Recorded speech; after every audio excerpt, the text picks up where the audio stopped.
Shalom Bapak Ibu Saudara, senang sekali jumpa lagi dengan saya Beni Siowarjaya. Bapak Ibu Saudara, durasi hidup kita yang sebenarnya sangat singkat ini merupakan kesempatan yang mahal untuk kita mengenal Tuhan.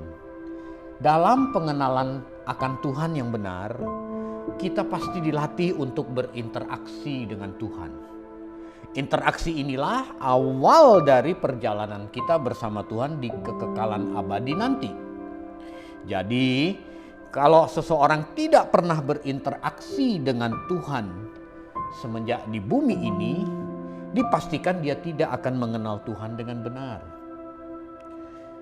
Seorang pria yang mengenal dan ingin mengenal lebih dalam dengan seorang wanita, tentu ia ingin selalu berinteraksi.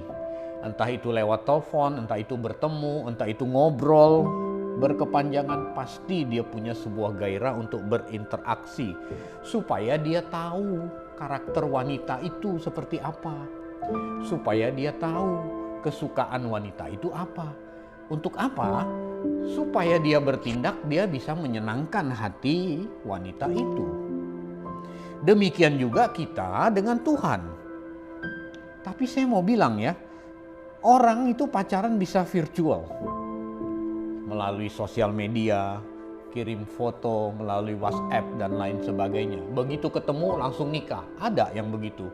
Yang pria di Denmark, yang perempuan di Jakarta, ketemunya hanya di sosial media. Begitu ketemu muka langsung nikah, langsung diboyong, itu ada yang demikian. Anda mau transfer uang ke orang lain bisa pakai virtual, pacaran juga bisa virtual. Tetapi tidak demikian dengan Tuhan. Mengapa? Karena Tuhan adalah pribadi yang real. Kita harus mampu mengalami dan merasakan Tuhan secara real. Jadi kalau kirim uang, pacaran bisa pakai virtual, tapi Tuhan tidak. Tuhan itu harus dirasakan secara nyata karena memang dia nyata. Tentu dalam interaksi ini kita belajar mengenal Tuhan. Kita belajar mengenal kehendaknya dalam hidup kita. Dan kita belajar mengenal perintahnya. Melalui pengenalan ini, melalui interaksi ini, kita berusaha menyenangkan dia lewat tindakan kita. Kalau keadaan kita nyaman ya, atau keadaan seseorang katakanlah nyaman, keuangannya beres, masalah nihil, keluarga bahagia, kebutuhan tercukupi, anak tumbuh dengan sehat, anak pintar, juara dan sebagainya. Mudah bagi seseorang untuk mengatakan bahwa dia merasakan Tuhan secara nyata dalam kehidupannya. Mudah itu. Tapi bagaimana dengan keadaan orang yang tidak seberuntung? Contoh yang saya bilang tadi. Tetapi fakta kita ini sedang berhadapan dengan sebuah kehidupan yang makin hari makin sulit loh. Data di PBB menunjukkan ada lebih dari 60 negara menuju ke bangkrutan tahun depan. Sudah 20 negara sedang on the way menuju ke sana. Bapak Presiden kita berkata ekonomi 2023 gelap. Ini keadaan-keadaan yang membawa kita makin hari makin sulit. Bisakah kita mengatakan Allah itu real? Belum lagi setiap tahun ada ribuan sarjana yang lulus sekolah. Sementara pertumbuhan ketersediaan lapangan pekerjaan di Indonesia tidak berbanding lurus dengan angkatan-angkatan sarjana yang siap kerja. Sehingga orang harus bersaing hidup.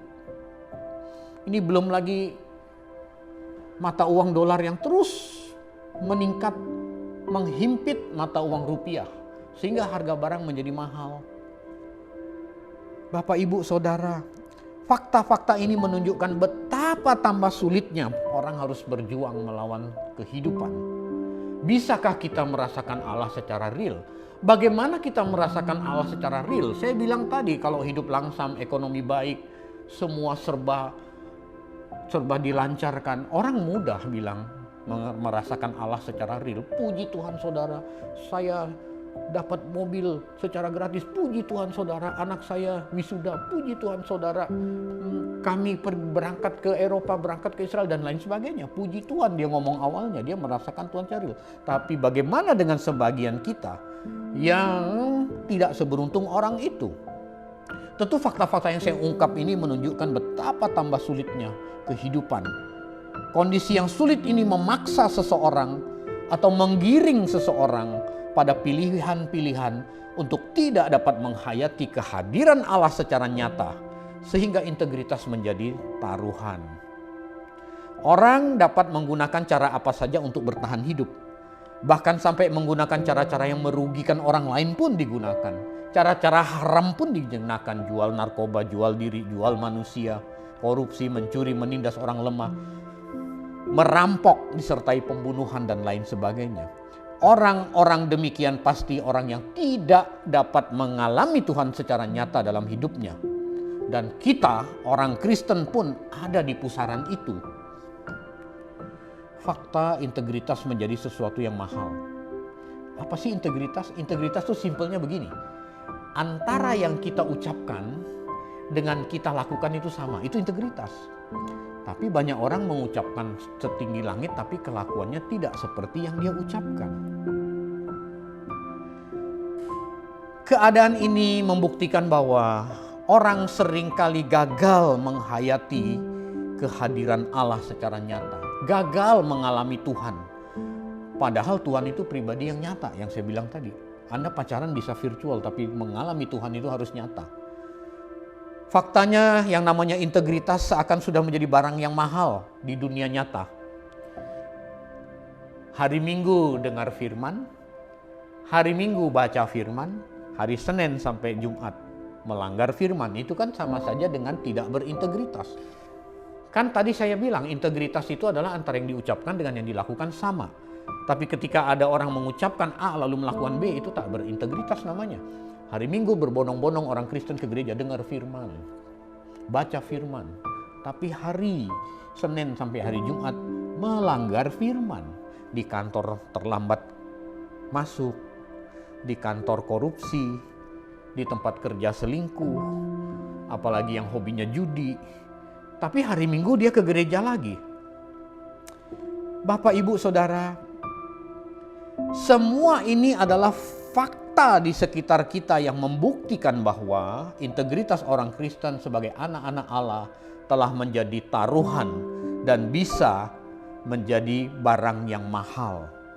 Mengapa demikian? Karena banyak orang Kristen tidak mampu mengalami Tuhan secara nyata dalam kehidupannya, atau gagal menghayati kehadiran Tuhan. Waktu dulu saya pernah makan sama teman-teman. Ada satu orang teman tuh yang memang sudah kolesterolnya tinggi, lalu diingatkan sama teman lain jangan makan udang. Dia bilang kolesterol nggak ada di restoran, kolesterol tuh adanya di lab katanya. Kalau periksa darah baru ada kolesterol. Nah itu tuh contohnya tuh. Orang merasa Tuhan tuh merasakan kehadiran Tuhan hanya di ruang ibadah, hanya di ruang doa, hanya di ruang gereja. Tapi dalam kehidupan sehari tidak mampu merasakan kehadiran Tuhan. Tuhan hanya bisa dirasakan di ruang ibadah. Saat berdoa bulu kuduknya naik. Saat WL menyembah Tuhan dia merasa Tuhan ada. Lalu dia nangis-nangis, dia ketawa-ketawa. Dia berbahasa roh dan lain sebagainya. Di luar itu dia tidak mampu merasakan Tuhan nyata. Padahal Tuhan adalah pribadi yang nyata yang harus kita rasakan. Itulah sebabnya kita sering mendengar orang-orang berkata bahwa hidup ini harus seimbang antara yang rohani dengan yang duniawi. Sepertinya benar loh ini Bapak Ibu. Sepertinya benar, hidup harus seimbang antara yang rohani dengan yang duniawi. Kalau ini benar, maka lebih lanjut akan timbul pemikiran hari Senin sampai Jumat atau sampai Sabtu boleh ada kelonggaran untuk berbuat dosa dong. Terus supaya seimbang Minggu ke gereja gitu. Kan nggak begitu Bapak Ibu. Mari kita perkarakan sekarang secara cermat. Apa benar di ruang ibadah seperti di ruang doa, di ruang gereja Tuhan benar-benar hadir, lalu di luar sana nggak jelas.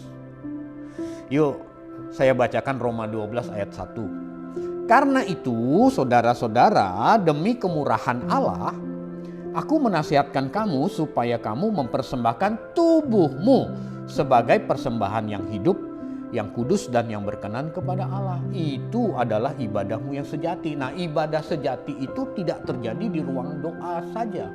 Ibadah sejati itu tidak terjadi di ruang gereja saja. Ibadah sejati itu terjadi ketika kita mempersembahkan tubuh kita sebagai korban yang harum di hadapan Tuhan. Menjaga kekudusan,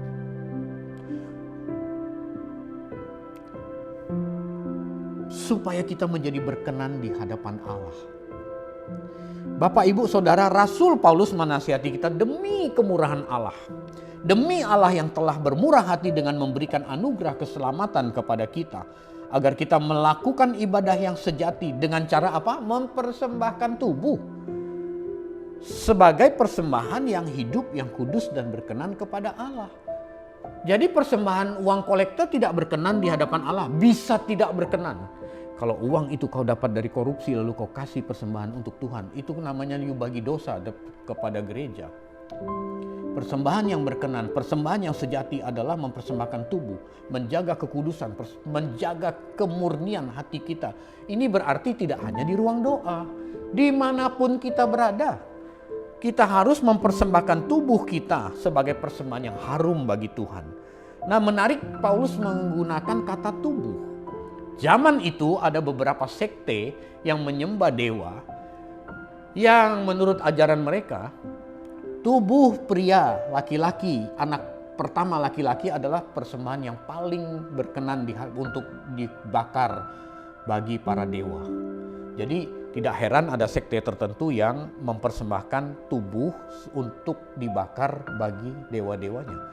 Makanya waktu Tuhan minta Abraham mempersembahkan Ishak itu, Tuhan meminta persembahan yang terbaik.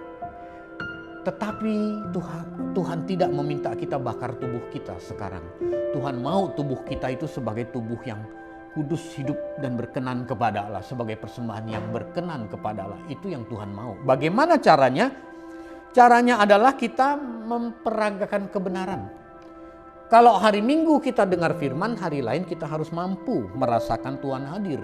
Kita memperagakan firman, kita menghidupi firman. Itu yang Tuhan mau. Itulah persembahan yang harum, yang kudus, dan yang berkenan di hadapan Allah. Ibadah yang sejati bukanlah ibadah di dalam ruang gereja, yang berada di ruang doa, bukan. Ibadah yang sejati adalah ketika kita menjaga kekudusan, kita memperagakan kebenaran, kita mempraktekkan kebenaran. Dimanapun kita berada, di kantor, lihat orang lain nyuri kita tidak nyuri, lihat orang korupsi kita tidak korupsi, lihat orang lain selingkuh kita tidak selingkuh, karena kita mau menyenangkan hati Tuhan sebagai persembahan yang kudus. Nah, di dalam Roma 12 ayat 1 tadi, persembahan yang sejati itu digunakan kata latreia. Latreia itu reasonable worship, true worshiper. Penyembahan kita yang benar di hadapan Tuhan itu loh, waktu kita menjaga kekudusan tubuh kita. Dimanapun kita berada, bukan hanya di ruang gereja saja. Bapak, Ibu, Saudara, pengertian ini hendaknya membuka cakrawala berpikir baru bagi kita dalam menyikapi hidup kekristenan kita. Sebab kalau tidak demikian, maka di luar ruang gereja kita bisa merasa sah berbuat dosa. Padahal Paulus bilang mempersembahkan tubuh sebagai persembahan yang hidup, kudus dan berkenan, itu ibadah yang sejati. Kita kerja dengan baik, kita mengembangkan segenap potensi ilahi kita dengan baik, kita manfaatkan waktu dengan baik. Itulah persembahan yang sejati bagi Tuhan. Maka sebagai umat perjanjian baru, ibadah kita sudah tidak lagi terikat oleh ruangan dan waktu. Ibadah kita sudah tidak lagi dibatasi oleh ruangan dan waktu. Dimanapun kita berada, di rumah, di kantor, di tempat umum, bahkan di ruang pribadi yang tidak dilihat oleh siapapun, kita bisa mempersembahkan tubuh kita sebagai persembahan yang hidup, kudus dan berkenan kepada Allah. Dan itu penyembahanmu yang benar, latreia kepada Allah. Kalau orang Kristen paham akan konsep ini, maka dia akan berusaha berkenan dimanapun ia berada. Kalau dia berusaha berkenan, berarti dia dapat dapat menghayati kehadiran Tuhan secara nyata dalam hidupnya. Kalau dia dapat menghayati kehadiran Tuhan secara nyata dalam hidupnya, berarti dia sedang belajar untuk masuk dalam kekekalan abadi. Karena di kekekalan abadi kita akan berinteraksi secara nyata dengan Tuhan. Walaupun sekarang kita tidak melihat Tuhan secara nyata, tetapi kita bisa mempraktekkan itu dalam kehidupan kita. Bahwa dimanapun kita berada, kita harus dalam keadaan mempersembahkan tubuh kita sebagai persembahan yang hidup, kudus, dan berkenan kepada Allah. Itu ibadah yang sejati. Jangan seperti orang fasik. Hari Senin sampai hari Jumat dia bohongin orang, dia nipu orang. Hari Sabtu anak istrinya ditipu.